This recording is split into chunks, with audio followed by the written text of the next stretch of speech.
પોરબંદરમાં પાણી ભરાતા તારાજીના દ્રશ્યો સામે આવ્યા। દુકાનો અને ઓફિસીસમાં પાણી ભરાતા હાલાકી, અનેક દુકાનમાં માલ સામાન પાણીમાં ગરકાવ થયો। કુંભારવાડામાં વેપારીઓને ભારે નુકસાન, દુકાનોમાં વરસાદી પાણી ફરી વળતા લોકોને હાલાકીનો સામનો કરવાનો વારો આવ્યો છે। ધંધાર્થીઓને મોટા પાયે આર્થિક નુકસાન થયું છે।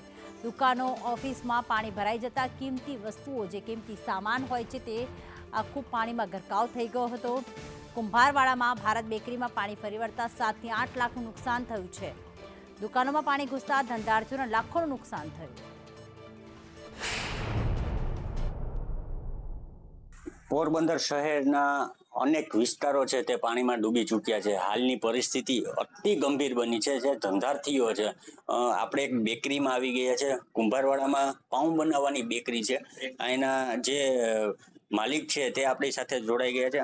લાખો રૂપિયાનું નુકસાન છે। લોટ પલળી ગયો, મશીનરી પલળી ગઈ, ઓવનમાં કરી ગયું, આ લોટ બાંધવાના મશીનમાં, કટરમાં પાછું 2 દિવસથી કોઈ જાતનો નિકાલ છે નહીં કે અમને કોઈ સહાય મળે।